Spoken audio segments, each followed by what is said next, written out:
কোণে ত্রিভুজে বিকোণ হচ্ছে এক কোণটি ত্রিভুজে বিকোণটি সমকোণ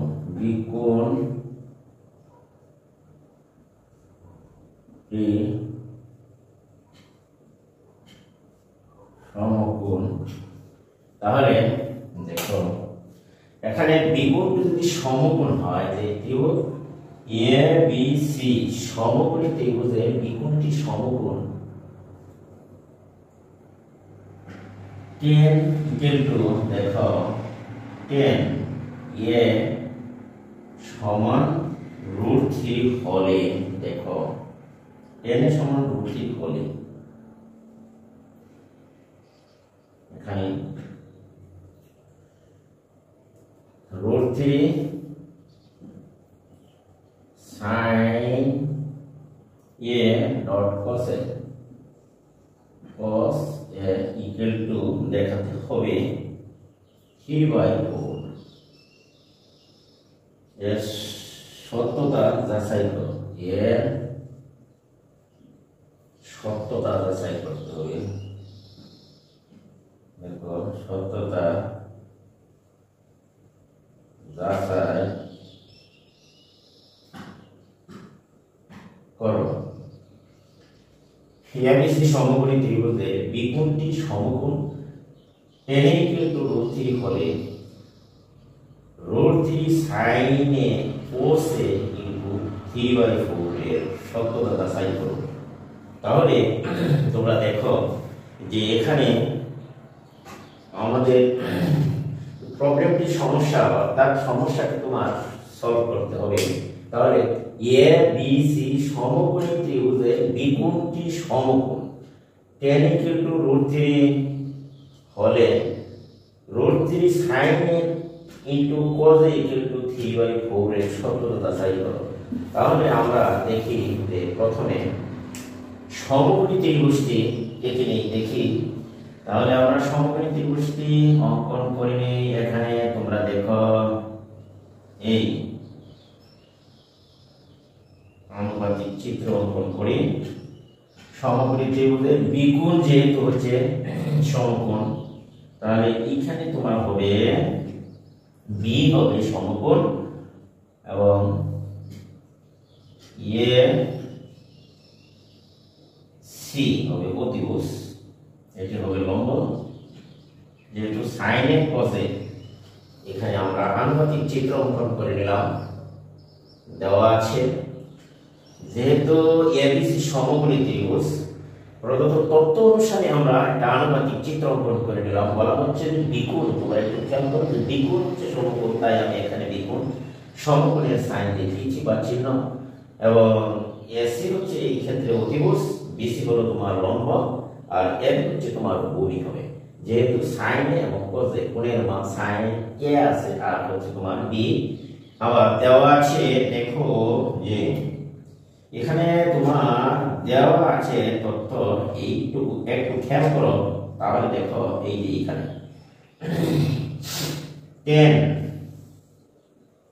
10 এ সমান হচ্ছে তোমার √3।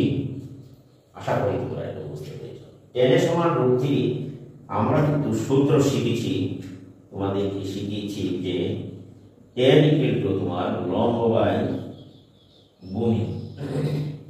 এর থিটা সমান সমান লম্ব বাই থিটা, এখানে হচ্ছে তোমার এ।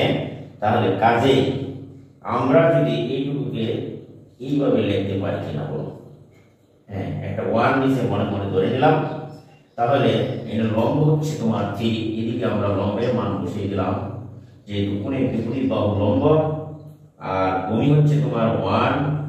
তাহলে এই চিত্র থেকে আমরা এখন সুতরাং বিসি ইকুয়াল টু ত্রিভুজ থেকে এখন আমরা লিখতে পারি যে √3 লম্ব, আর এবি সমান আমরা লিখতে পারি দেখো যে 1। এই চিত্র থেকে আমরা নিলাম এবি সমান 1 এবং বিসি সমান হচ্ছে 3।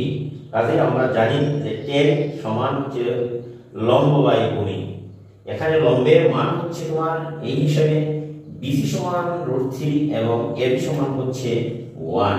তাহলে এখানে অতিভুজ আমরা বের করে নিই। সুতরাং অতিভুজ এসি পিথাগোরাসের সূত্র অনুযায়ী যদি আমরা সাজাই তাহলে দেখো এটি দাঁড়ায় এসি স্কয়ার ইকুয়াল টু আমরা লিখতে পারি AB square plus BC square.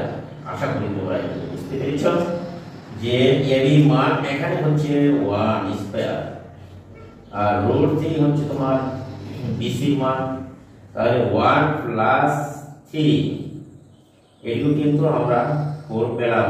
এইবার দেখো এসি রুট করলে কত আসে এখানে 2, তাহলে আমরা এসি সমান পেলাম 2, অর্থাৎ অতিভুজের মান পেয়েছি 2।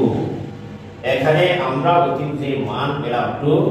এখন দেখতে হবে এখানে দেখো সাইনে কোজে আমরা যদি চিত্র থেকে সাইনে এবং কোজে এর মানটা বের করে নিয়ে বাম পক্ষ বসিয়ে দিই তাহলে আমরা ডান পক্ষের মান কত পেয়ে যেতে পারি। তাহলে চলো আজকে আমরা এখান থেকে এখন চিত্র থেকে সাইনে এবং কোজের মান বের করে নিই। এটুকু মুছে নিতে পারো। দেখো এই চিত্র থেকে আমরা এখন সাইনে ও কোজে এর মান বের করে নিব। তাহলে দেখো সুতরাং চিত্র থেকে পাই যে চিত্র থেকে সাইনে এই লিখলাম সাইনের সমান আমরা লিখতে পারি।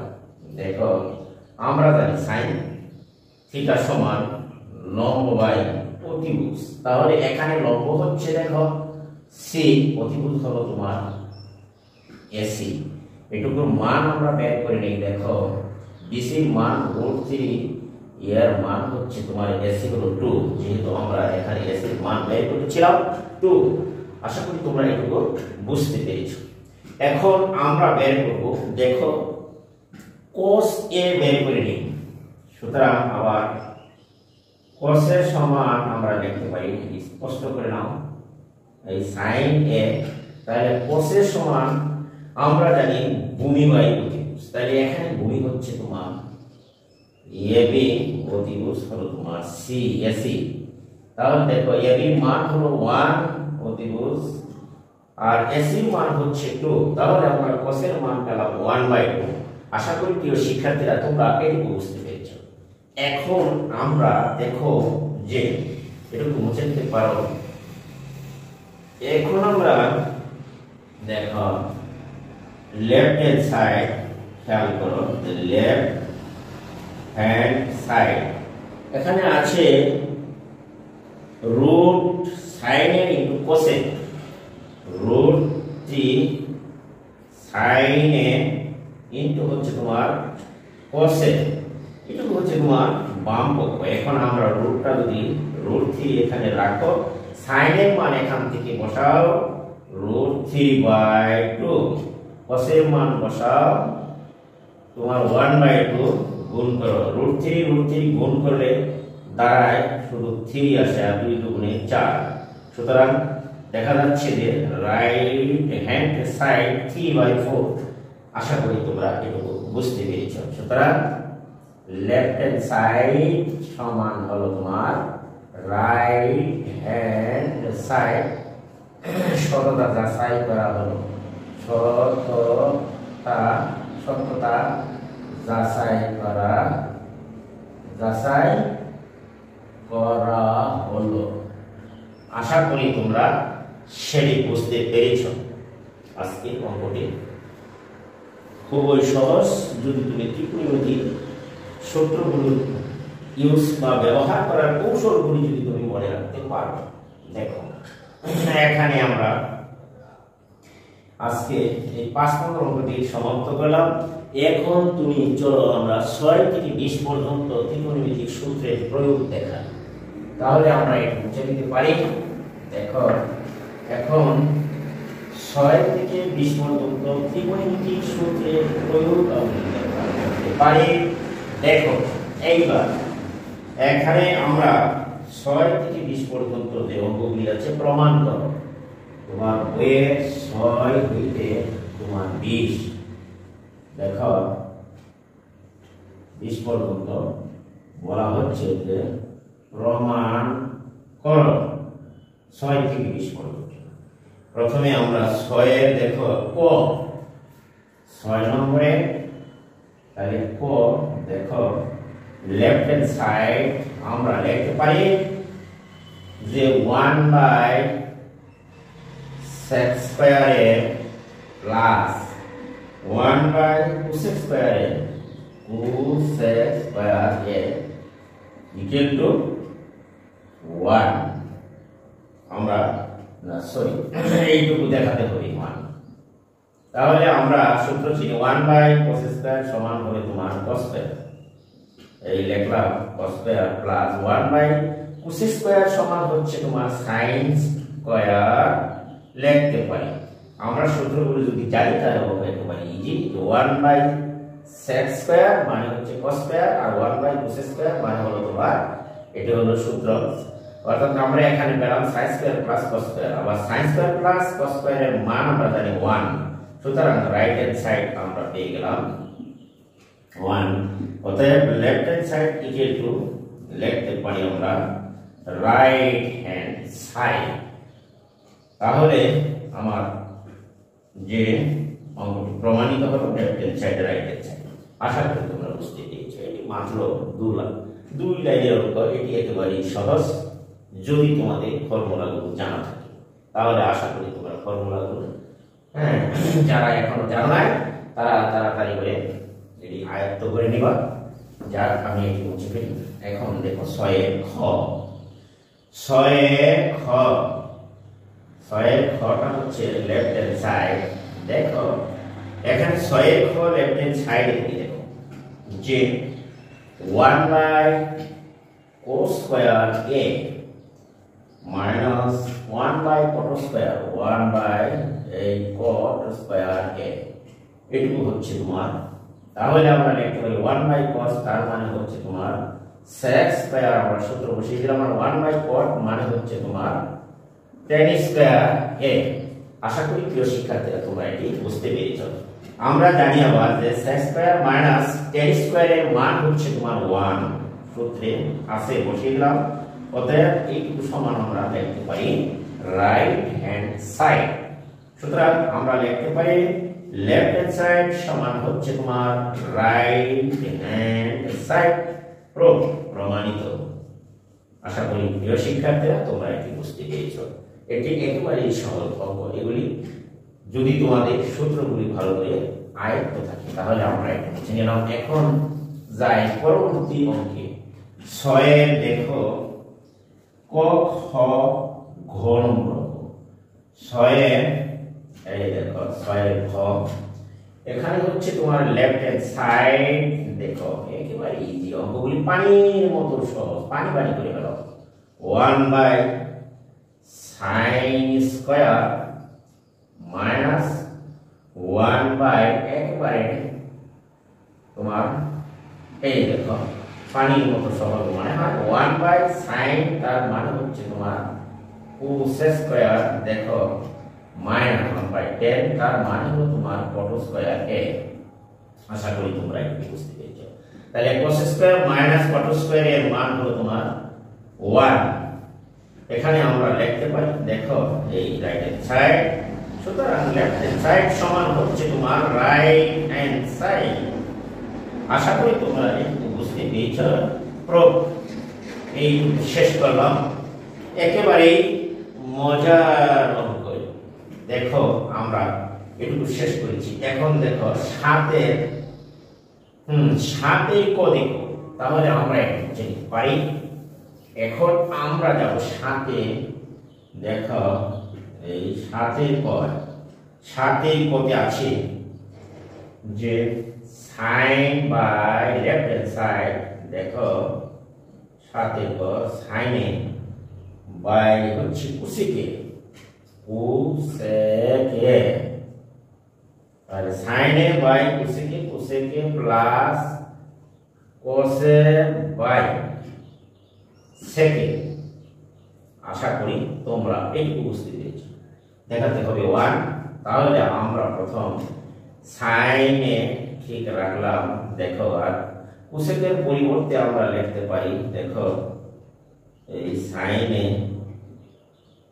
সাইনে প্লাস কোসেকের পরিবর্তে লিখতে পারি, কোসেক অপরিবর্তিত রেখে দেই, আর সেকের পরিবর্তে আমরা লিখতে পারি যে কোসেক। আশা করি তোমরা কোসেকের পরিবর্তে লিখলাম 1 কোসেক এবং কোসেকের পরিবর্তে লিখলাম 1 সাইন। আশা করি তোমরা বুঝতে পেরেছ। এখন দেখো যে উপরে এটি একটি জটিল ভগ্নাংশ, তাহলে এই জটিল ভগ্নাংশের মধ্যে তুমি গুণ দিয়ে উল্টিয়ে দাও, সাইনের হবে উপরে কিন্তু 1 চলে আসলো নিচে প্লাস তদ্রুপ কোসে, এখানে জটিল ভগ্নাংশ যেহেতু কোসে হবে উপরে আর 1 আসবে নিচে। আমরা যদি গুণ করি সাইনে তাহলে আমরা পাই সাইন স্কয়ার এ। আশা করি তোমরা এই বুঝতে পেরেছো। কোসে গুণ করলে কোসে স্কয়ার এ, এইটুকু সমান আমরা লিখতে পারি 1। সুতরাং এইটুকু সমান আমরা লিখতে পারছি, দেখো রাইট হ্যান্ড সাইড। সুতরাং লেফট হ্যান্ড সাইড সমান হলো তোমার রাইট হ্যান্ড সাইড। আশা করি প্রিয় শিক্ষার্থীরা তোমরা এটি বুঝতেই পেরেছ। 9.1 ত্রিকোণমিতি আজকে দেখো একেবারে পানির মতো সহজ, পানি করে ফেলো তোমরা। এখানে দেখো যে তার পরবর্তী অঙ্কটি হচ্ছে, দেখো আমরা লিখতে পারি যে দেখো 7 ক গেল, এখন আমরা যাব 7 খ। পরবর্তী অঙ্কটি সমাধান করার জন্য দেখো 7 খ, দেখো এখানে লেফট হ্যান্ড সাইড 7 খ। 7 খ হচ্ছে যে লেফট হ্যান্ড সাইডে আছে sec মাইনাস 1 দেখো এইখানে দেখো sec বাই হচ্ছে তোমার কোসে, এই লিখলাম মাইনাস এইখানে আছে তোমার 10, তাহলে 10 by second, 10 by second, sorry আমি ভুল করেছি, second by cosec by 10 by হবে 40, 10 বাই 40। এখন দেখো যে সেকের পরিবর্তে আমরা লিখতে পারি cos a। আশা করি তোমরা বুঝতে পেরেছ। যদি আমরা যদি না যাই দেখো সেকে রেখে দিলাম, এখানে সেকে ঠিকঠাক 1 বাই সেকে, cosের পরিবর্তে আমরা লিখতে পারি cosের পরিবর্তে 1 বাই সেকে, আর এখানে আছে তোমার মাইনাস 10 আমরা অপরিবর্তিত রেখে দেই, আর কটের পরিবর্তে আমরা লিখতে পারি 1 বাই 10। আশা করি তোমরা এটুকু বুঝতে পেরেছো। এখন দেখো যে সেকে আছে রুট cos দাও, এটিতে জটিল ভগ্নাংশ, তাহলে সেকে দাও উপরে আর 1 আসবে নিচে। এখানেও তদ্রুপ 10 উপরে আছে, 10 যাবে উপরে আর তোমার 1 আসবে নিচে, তাহলে সেকে আর সেকে গুণ করো, তাহলে হবে sec স্কয়ার a মাইনাস এখানে হবে 10 স্কয়ার a। এই sec স্কয়ার মাইনাস 10 স্কয়ারের সূত্র আমরা জানি 1, সুতরাং রাইট হ্যান্ড সাইড হচ্ছে তোমার 1, অতএব লেফট হ্যান্ড সাইড সমান হলো তোমার রাইট হ্যান্ড সাইড। আশা করি তোমরা এটি বুঝতে পেরেছো। এই প্রমাণিত হলো। এগুলি আসলে তোমার যদি ত্রিকোণমিতিক অবেলাবলী প্রমাণের সূত্রগুলি তুমি ভালো করে মুখস্থ রাখো বা মনে রাখো, তাহলে হচ্ছে তোমার একেবারে এগুলি ইজি।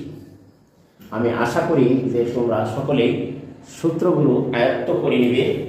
আমি আবারই বলছি, তোমরা বাসায় গিয়ে প্রত্যেকটি সূত্র আগে লিখে দেওয়া হচ্ছে এবং পাশে দেখো আছে ওখানে চার্টের মধ্যে আমি টানিয়ে লিখেছি, ওগুলি তুমি রেখে নিয়ে বাসায় তোমার পড়ার টেবিলের সামনে রেখে দিতে পারো টানিয়ে। আশা করি এই কাজটি করে অবশ্যই সূত্রগুলো অতি তাড়াতাড়ি মুখস্থ হয়ে যাবে, কারণ একটা জিনিস প্রতিদিন যদি তুমি দেখো সেটা কিন্তু চোখের ভিতরে আটকে যায় বা তার আকার আকৃতি সেটা তোমার সহজে মনে রাখা যায়। এখন তাহলে দেখো গ নম্বরের অঙ্কটি দেখো 7 খ। এই 7-এর ঘ নম্বরের দেখো এই 7-এর ঘ লেফট হ্যান্ড সাইড আমরা লিখতে পারি। দেখো 7-এর ঘতে আছে লেফট হ্যান্ড সাইডে 1 বাই কত 1 by 1 plus sine square A 1 by sine square A plus লেখা যায় দেখো 1 by 1 plus cos square A 1 plus cos square A এই হলো তোমার লেফট হ্যান্ড সাইডের অঙ্ক cos স্কয়ারে। আমরা এবার দেখো যে এইটুকু কাজ করে নেই 1 বাই 1 প্লাস সাইন স্কয়ার এ এখানে আমরা 1 বাই 1 প্লাস এইটুকু পরিবর্তে আমরা লিখতে পারি সাইন cos স্কয়ারের পরিবর্তে সাইন স্কয়ারে আমরা লিখে নিলাম সূত্র অনুযায়ী। এখন দেখো 1 বাই 1 প্লাস সাইন স্কয়ার এ যোগ এখানে দেখো জটিল ভগ্নাংশ, তাহলে আমরা এটিকে লিখতে পারি সাইন স্কয়ার এ প্লাস এখানে দেখো রসাগু হচ্ছে তোমার সাইন স্কয়ার এ, তাহলে 1 প্লাস সাইন এ আমরা এটি লিখতে পারি। এখানে তুমি লিখতে পারো 1 প্লাস সাইন স্কয়ার এ আর লেখা যায় এটিকে উল্টি দিলে তোমার আমরা পাই যে সাইন স্কয়ার এ নিচে আসলো 1 প্লাস সাইন এ। এটিরে আমরা যেহেতু জটিল ভগ্নাংশ সেহেতু আমরা এটি উল্টিয়ে দিয়েছি। এখন যে 1 plus sine square A 1 plus sine square এ এটির রসাগু হবে 1 plus sine square A 1 plus sine square এ, তাহলে প্লাস রসাগু হলে 1 প্লাস সাইন স্কয়ার এ উপরে নিচে যদি এইটুকু পুরোটা কাটাকাটি যায় তাহলে আমার মান আসে দেখো 1। সুতরাং আমরা লিখতে পারি যে রাইট হ্যান্ড সাইড, সুতরাং লেফট হ্যান্ড সাইড সমান ওই রাইট হ্যান্ড সাইড আমরা লিখতে পারি প্রমাণিত। আশা করি প্রিয় শিক্ষার্থীরা তোমরা এটি বুঝতে পেরেছ। আজকে আমি তোমার 7-এর ক খ গ পর্যন্ত অঙ্কগুলি করে ফেলেছি। 5 থেকে শুরু করে 5, 6 এবং 7-এর ক খ খ এগুলি আমরা শেষ করেছি। আশা করি প্রিয় শিক্ষার্থীরা 5, 6, 7, 8 তারপরে আমরা পর্যায়ক্রমে 8, 9, 10 এগুলি করব। আজকে আমরা এই পর্যন্তই সমাপ্ত করলাম। তার আগে 5, 6, 7, 8 এগুলি তোমরা ভালোভাবে চর্চা করে দিবা। আশা করি তোমরা এটি বুঝতে পেরেছ। তার আগে আমি এই ক্লাসটি শেষ করছি। তবে একটি কথা বলে যাই যে আমার ভিডিও যদি তোমাদের কাছে উপকারী এবং ভালো মনে হয় তাহলে অবশ্যই তোমরা আমার চ্যানেলটিকে সাবস্ক্রাইব করবে এবং পাশে থাকা বেল আইকনটি বাজিয়ে দিবা। ভিডিওটি বন্ধু বান্ধবের কাছে শেয়ার করে দিবা, একটি কমেন্ট একটি লাইক অবশ্যই করে দেবা। আজকে আমি এখান থেকে বিদায় নিচ্ছি। আল্লাহ হাফেজ, সকলেই ভালো থাকবে।